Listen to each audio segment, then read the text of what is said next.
መከራ የኳላቸው ስቃይ ያሳመራቸው ሰዎች ከወጡ በኋላ በህብረተሰቡ መካከል ሻይን ነው የሚያደርጉት፣ ያበራሉ። ጭምቅ አድርጎ ይዛቸዋል። ላይፍ ጭምቅ አድርጎ ይዛቸዋል። ለሰዎች የምንሰጠው የተሳሳተ ትምህርት ይመስልሽ ህይወት ቀይ ምንጣፍ ነው ብለን ነግራቸዋለን። ይህንን ከሰሉን ወስደሽ ወደ አልማዝነት መለወጥ ይቻላል። አልማዝ በጣም ነው የምወደው፣ በጣም ነው የምወደው አልማዝ። ለምን እንደሆነ ልንገርሽ መነሻውን። ከመጀመሪያው አንድ ጊዜ ከዓመታት በፊት ነው አልማዝና ከሰልና ኮል እና አልማዝ አንድ ናቸው የሚል ነገር አነበብኩ። አሁን ከዚህ ስንወጣ አንድ ሰው ከሰል ልስጥሽ ቢል ልብስሽን እንዳይነካ ነው የምትጠነቀቂ፣ እንኳን ልትቀበዩ። አልማዝ ግን የተለየ ነገር ይሰጠኝ ይቀበላል። እና ኮልና ከሰልና አልማዝ አንድ ናቸው። እዚህ ውስጥም ያለው ካርበን ነው፣ እዚህ ውስጥም ያለው ካርበን ነው። እሱ ብቻ አይደለም፣ ይህንን ከሰሉን ወስደሽ ወደ አልማዝነት መለወጥ ይቻላል። ኮሉን ወደ አልማዝነት መለወጥ ይቻላል።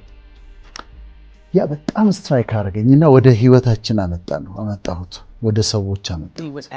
ታዲያ ለምንድን ነው ከሰሉ ከሰል ለምን ሆነ፣ አልማዙ ለምን አልማዝ ሆነ ብለውን ጠየቁና አልማዝ የሚሰራበትን ፕሮሰስ አጠናሁ። 4 ነገሮች ይፈልጋል አልማዝ ለመስራት። አንደኛ ከሰል የሚሰራው ከመሬት ቆፈር አድርገሽ ታገኛለሽ። ዳይመንድ የሚሰራው ከምድር በታች 500 ኪሎ ሜትር ጥልቀት ላይ ነው። ከዚህ እስከ ሐረር ከዚህ እስከ ጎንደር ምናምን ብለሽ ገምጪው ጥልቀቱን። ታች ነው የሚሰራው። አንድ በይ እዛ ታች መሆን አለበት።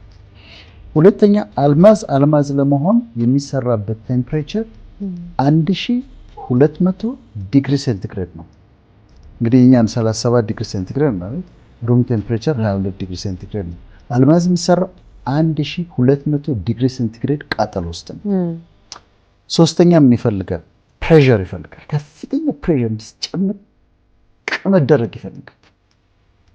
ከዛ በዚህ ሁኔታ በዛ ጥልቀት በ1200 ዲግሪ ሴንቲግሬድ በከፍተኛ ፕሬሸር ለረጅም ጊዜ መቀመጥ አለበት። አሁን አይዲያሊ አንድ ከሰል አለ ውሰድ፣ አንድ ከሰል አለ። ያንን ከሰል ውሰጂና ከምድር ሰርፌስ በታች 500 ኪሎ ሜትር ውሰጂና አስቀምጪው ታች። ከዛ 1200 ዲግሪ ሴንቲግሬድ ቃጠሎ ውስጥ አስቀምጪው። በከፍተኛ ፕሬሸር ውስጥ አስቀምጪው፣ ሞለኪውሎቹ እንዲጠጋጉ ነው። በዛ ፕሬሸር ውስጥ አስቀምጪው፣ ለረጅም ጊዜ አስቀምጪው፣ ዳይመንድ ይሆናል ከሰሉ። እንደውም ምን አለ HPHT ፕሮሰስ የሚባለው አርቲፊሻል ዳይመንድ የሚሰራበት ሃይ ፕሬሸር ሃይ ቴምፕሬቸር ማለት ነው። እና ከሰልን ካርበን ያለው ነገር ወስደው በሃይ ፕሬሸር በሃይ ቴምፕሬቸር በከፍተኛ ቃጠሎ በከፍተኛ ፕሬሸር አስቀምጠው አልማዝ ያደርጉታል።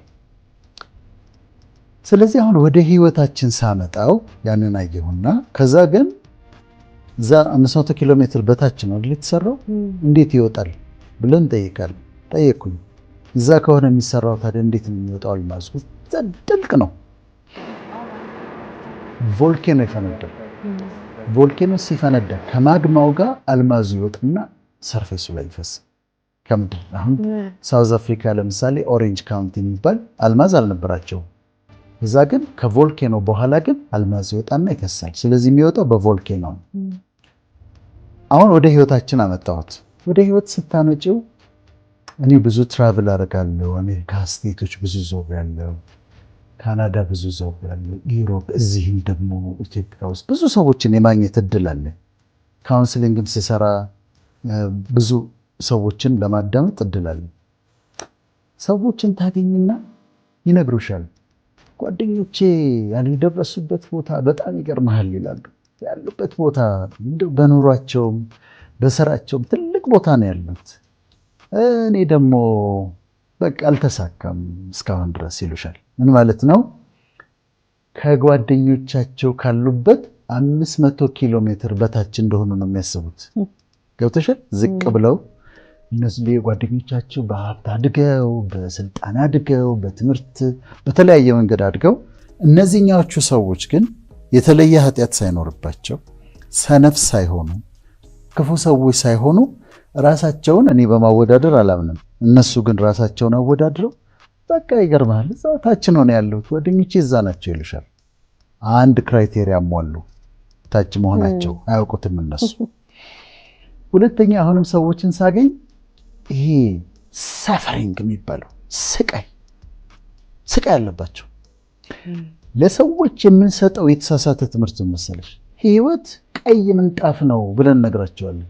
ኢዚ ነው በቃ ምንም ችግር የለም አበባ በአበባ ነው እንላቸዋለን። that's not true። ምድር ላይ ስቃይ አለ። በምድር ሳላችሁ መከራ አለባችሁም ተብሏል በቅዱስ ቃሉ። ዝም ብሎ ፊሎሶፈሮችንም ካይሽን ቡዳ ራሱ ላይፍ ሳፈሪንግ ነው የሚለው ሌላ ነገር አይደለም። በቃ ሳፈሪንግ ነው የሚሉና ስቃይ አለ። እነዚህ ሰዎች የማገኛቸው ሰዎች ዝቅ ብያለሁ ከማለታቸው ተጨማሪ ሳፈር ሲያረጉ ታያቸዋለሽ። ወይ በህመም ይሰቃያሉ፣ ወይ በልጆቻቸው ይሰቃያሉ፣ በመስሪያ ቤታቸው ይሰቃያሉ። ሳፈሪንግ አላቸው፣ ስቃይ አላቸው። ያ 1200 ዲግሪ ሴንቲግሬድ ቃጠሎ ነው። መቼ ነው ማርፈው ይሉሻል ዶክተር። እኔ መቼ ነው ማርፈው ይሉሻል የልባቸውን ሲያወሩሽ። እኔ ግን እንደ ሰው እንደው እፎይ ብዬ የምኖረው መቼ ነው ብሎ ይጠይቃሉ። ለምንድነው ሳፈሪንግ ውስጥ ናቸው። 1200 ዲግሪ ሴንቲግሬድ ቃጠሎ ውስጥ ናቸው። ሁለቱም ክራይቴሪያ ሟሉ። ዝቅ ብለዋል፣ ሃይ ቴምፕሬቸር ውስጥ ናቸው። አያውቁም እነሱ ምን እየተካሄደ እንደሆነ። ከዛ ሶስተኛ ምን ይፈልጋል ብለን ፕሬሸር ይፈልጋል። ጫና አለባቸው። መስሪያ ቤታቸው ጫና አለ፣ ፕሬሸር አለ። ቤት ውስጥ ፕሬሸር አለ፣ ጫና አለ፣ የኑሮ ጫና አለ። ጭምጭምት አድርጎ ይዛቸዋል። ላይፍ ጭምት አድርጎ ይዛቸዋል። አንዳንዶቹ አሁን ለምሳሌ ገንዘብ ያላቸውን ሰዎች ሀብታሞችን አይተሽ ዝም ብሎ ያረፉ ይመስልሻል። ባንክ ዕዳው አለ፣ ሌላው ፕሬሸር አለ፣ ብዙ ክፍል ብዙ ነገር አለ። የእያንዳንዱ ሰው ይለያያል የሚያልፍበት መንገድ። ስለዚህ እነዚህ ሰዎች በፕሬሸር ውስጥ የሚያልፉ ሰዎች ናቸው። አጭር ጊዜ ደግሞ አይደለም 15 ዓመት ይላሉ 20 ዓመት በዚህ ሁኔታ እና ተስፋ ቆርጠዋል። በዛ ሁኔታ ኖረው እንደሚያልፉ ሌላ ነገር እንደማይመጣ ያስባሉ። ስለዚህ ዝቅ ብለዋል። ከፍተኛ ስቃይ ውስጥ 1200 ዲግሪ ሴንቲግሬድ ቃጠሎ ውስጥ ናቸው። በኑሯቸው በጣም ጫና አለባቸው። ምን እየተደረገ እንደሆነ ግን አያውቁም። ኮል የነበረው ፐርሰናሊቲ ወደ አልማዝነት እየተለወጠ እንደሆነ አያውቁም። ከዛ 15 ዓመት ይቀመጣል። 20 ዓመት በዛ ሁኔታ ይቀመጣሉ። ምን የሆነ እንደሆነ አያውቁም። እዛ ጋር አሁን እነሱ ዳይመንድ ሆነው ተሰርተዋል። ከዛ እዚችው በቃ በዚችው ኑሮ በዚችው አልፋለሁ ብለው ሲሉ ድንገት በህይወታቸው ያልተጠበቀ ቮልኬኖ ይፈነዳል። አድርጎ ያወጣቸዋል። ሲወጡ ወደ ሰርፌስ ሲወጡ እነዚህ የተሰሩ ሰዎች ናቸው፣ አልማዞች ናቸው፣ ውድ ናቸው። ከዛ ከትኒድር አሁን አልማዝ በዛ መንገድ ሲወጣ ፖሊሽንግ የሚባል አለ። ፖሊሽ ይደረጋል፣ ካቲንግ አለ፣ ይቆረጣል እና አምሮ ደምቆ ከዛ በኋላ የምታገኙን ቦታ እና ዋጋውን ታውቂያለሽ። ስለዚህ ከሰዎች ህይወት ጋር ሳገናኘው እነዚህ ሰዎች የሚያልፉበትን መንገድ ቢያውቁ መከራቸውን አፕሪሼት ያደርጋሉ። ስቃያቸው ከንቱ እንዳልሆነ ያውቃሉ። ፕሬሸሩ ዝም ብሎ እንዳልሆነ ያውቃሉ። ፐርሰናሊቲያቸው እየተሰራ እንደሆነ ያውቃሉ።